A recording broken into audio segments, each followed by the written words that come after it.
Dito kami ngayon. Oh, parang Haggard ah. Tim Hortons. Dito kami sa Little Caesars.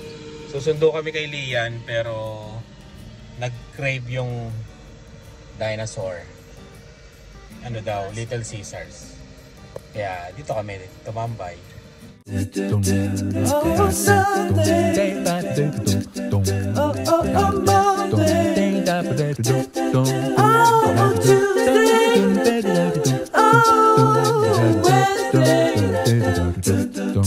Oh, Thursday. Oh. Ayan o. May libre to ah. Yung cinnamon bites yan. Libre yan. Basta order ka lang ng large. Kahit anong large. Ayan. Tapos type mo sweet deal. Ewan ko lang pag napanood nyo to kung meron pa rin ganon. Type nyo lang promo code sweet deal. Malilibre ang $4.99 na yan.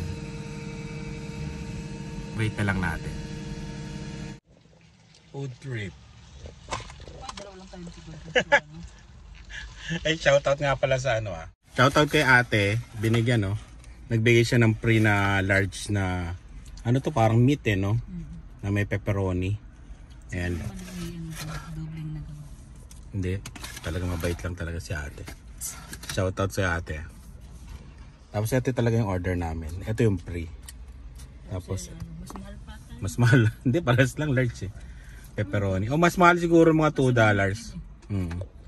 Dito kami sa Gongcha. Humirit yung ano, sinundo namin. Pati si Dylan. Doon sila na order. Si Lian. Sabagay, matagal na sila nag-Gongcha. Tagal na, mga 2 months na yata hindi nag-Gongcha itong mga to eh. Ayan, si Lian, tapos si Dylan. Ayan, si Dave nasa bahay na yun siguro. Ayun si Norin, yung friend ni Lian din. Ayan, kain tayo. Ito yung libre oh. Cinnamon bites. Sarap yan. Yung nga lang, isa lang kinakain ko dyan. Kasi medyo matamis. Yun, kain tayo. Merienda. Ito cheese lang to. Ang sarap ito sa barako ng kape. Oo, marasa sa kape. Yeah. Shoutout ulit kay ate ah. Thank you. Tignan natin sila. Tikman ko na isang peraso kong cinnamon bites. Oh, corner lahat. Ba't parang maliit yung corner lahat? Ano yung slice? Sarap siya eh. Para siyang ano, pampinoy no? Yung lasa niya. Nga lang matamis. Kaya isa lang. Tama nga to sa kape, mami. Yeah. Sa umaga. Sa umaga. Maganda yung book mo sa hairnet. Sa hairnet. Maigsi yung hairnet namin kaya.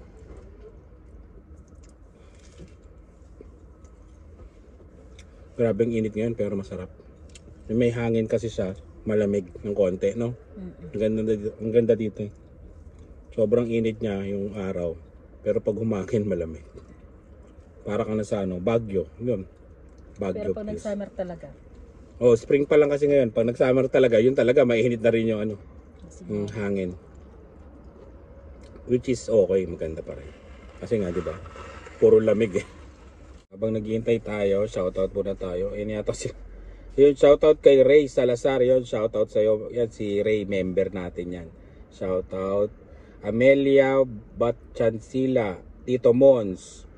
Amelia, yun. Rona Kabugaw. Den Henry. Judith Nguyen. Baliser. Giselle Marie. Bronx. Rochelle Tabing. Ram Hearn. Emilio Gabriel. And Sharon Rivera. And Mixpat. Yan. Shoutout sa inyo. Yung plant season na naman. Lunes ngayon. Yan, bibili ng halaman sila ni. Kahapon sana eh, sobrang daming tao.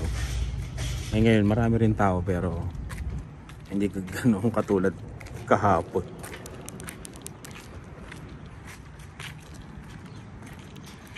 Ganito naman libangan dito eh.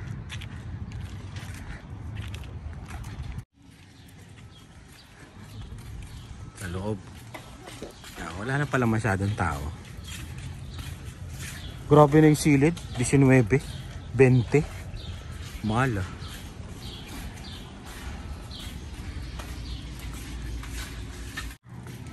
Saan? Oh grabe no. 26 na no. Yung sa atin, namatay lang eh, no? Sayang eh, no? Konti na lang eh. Pa-summer na, tsaka siya namatay. Mahal eh, no? Saan? Nakita daw siyang ibon. Ayun, lumipad na. Lumipad na siya. Wala na si mama mo.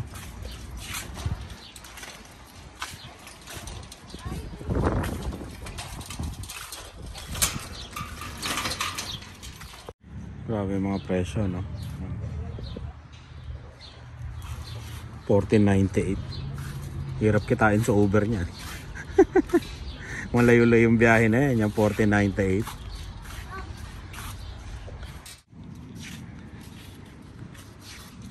Yung mga maliliit na parang hinihiwa-hiwalay. Ba't kanina yung minabili yung babae kanina, di ba? Saan nakalagay yun? Doon yata yung mami, oh. Ayun, oh, doon. Yung maliliit.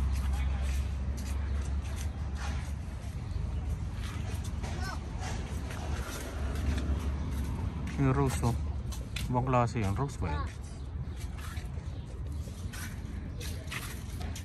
Yan. Possible pa lang yung bulaklak niya. 6.98. 4 na peraso. Parang dati 5 lang to, ah.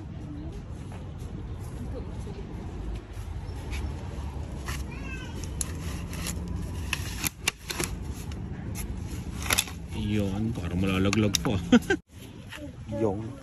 Bali 8 peraso yan. Mami. Ang gandang kulay. Oh. Tapos isa nito. $5. Premium garden soil. Yo.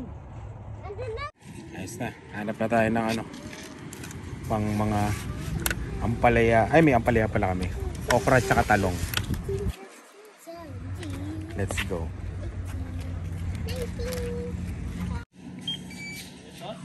Yes.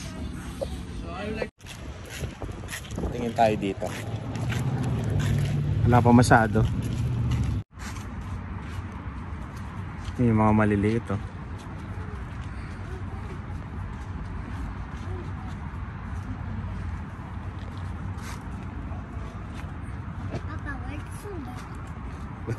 Bent siya. Tingin tayo dito ng ano.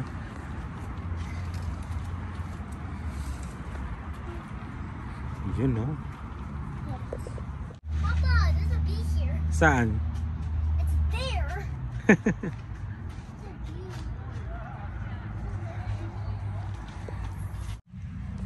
Yan, no? Bell pepper. I want it. Tapos sili.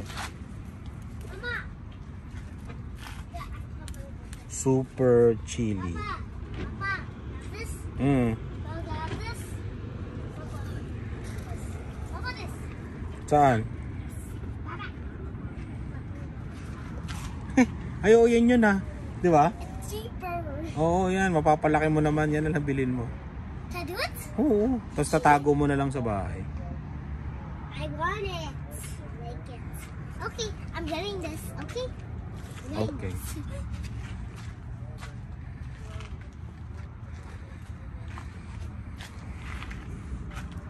Ba to? Eggplant. Ah, broccoli, oh.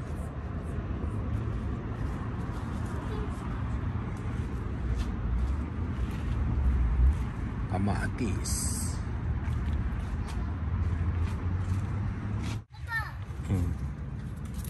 Ito panigang.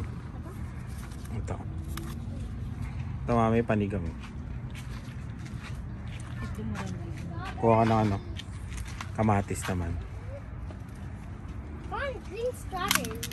Oh? Come. Saan? Oo nga, no. Strawberry time. Strawberry, ah. I want some. You could get one. You get one. Tomato. May tomato. Ganyan. Yan ang bibili namin. This too. Ito gusto mo? Yeah.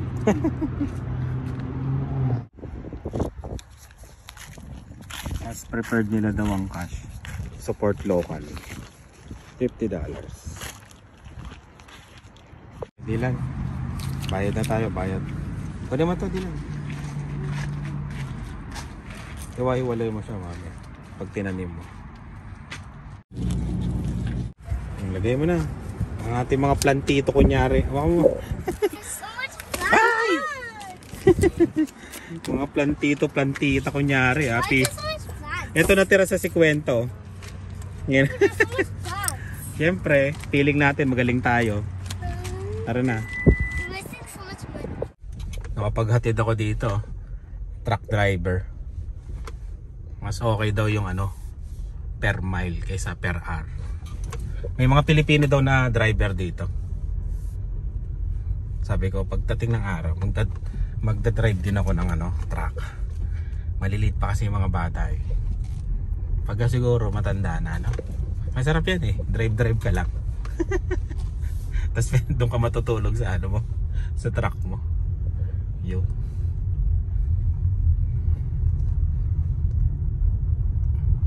Dito, industrial to, dulo na to ng north. Doon yung tunawan ng bakal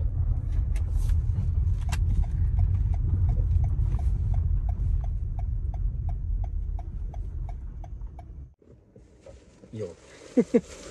Papadala tayo ng mga nanalo doon sa ating pa-contest sa Spot Pinoy. Ayan. Tatlo. Kaya shoutout kay yung nag-sponsor nito. Ayan. Shoutout sa'yo, sir. Yun. Papadala na natin sa mga nanalo. Tara, let's go. Dito na naman tayo sa Shoppers. Sana hindi mahal yung shipping. Kasi paiba-iba ng shipping kaya titigil na nga namin muna, 'di ba? Siguro na to. Itong na to, para pa-premium na to, Pag to tumama na mura uli, tutuloy natin. Pag hindi, tigil na talaga. Tigil na muna, hindi tigil na talaga. Ititigil muna natin.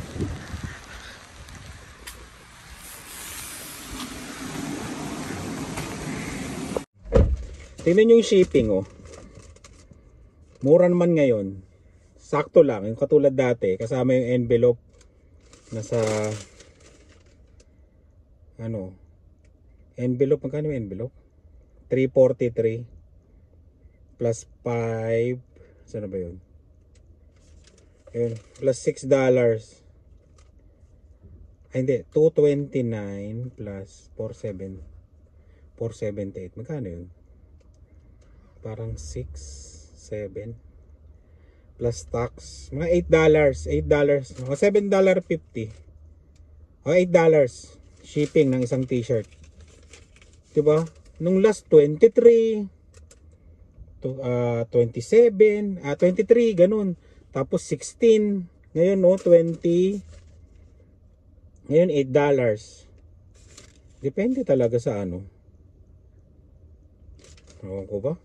Pag ganito lang ang shipping, $8, tutuloy natin yung padala ng mga t-shirt. Kasi okay lang kasi pag sobrang mahal kasi, talo na pag 20, di ba? $20, di ba? 23 yung sa 16. Talo na. Ito, $8, medyo okay pa. Yan. Sundin na natin si Lian. At sasabihin ko to sa sa dalawa. Kay Ina at kay Rice. Ayan. Mayan na lang ulit. Yon. Uwi na naman. Nakatapos tayo ng 8 oras. Parang ilang araw na ulan, init, ganun. Hanggang daw to Sabado. Thursday pa lang ngayon. Ganyan daw ulan, init. Ayun na naman yung Mazda yung pinakita ko dati sa inyo. Na galing ng kulay nito Ayan. Tapos ba? Yung pag-usapan na pala natin yung sa Uber, yan.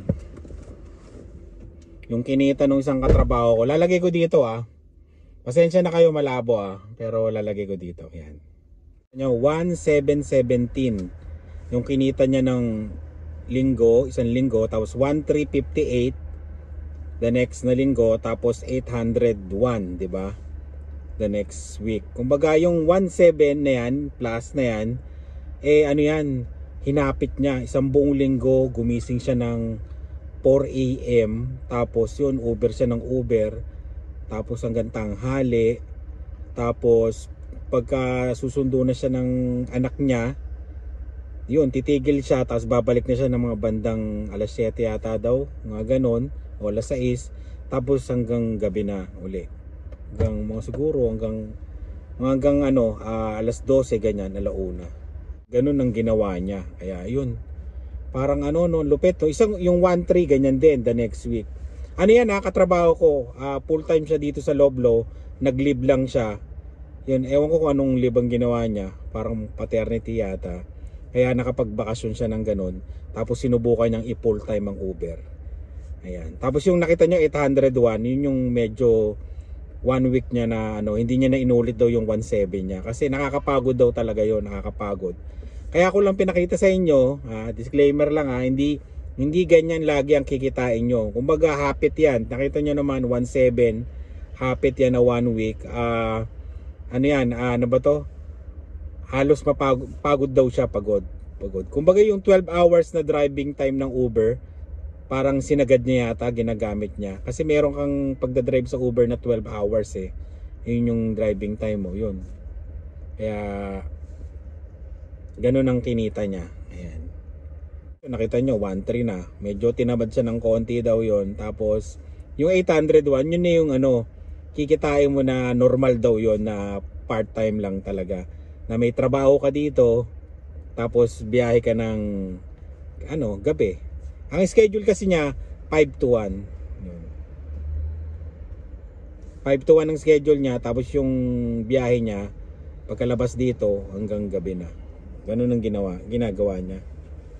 Doon sa 801 Kaya ayun, nakakaano lang. Wag, grabe. Tumunog na yung Subaru. Subaru yung katapat ko. Pakita ko sa inyo Ayan. Katrabaho ko yan. Tapos yun yung Mazdang sinasabi ko, di ba? Tapos to Subaru.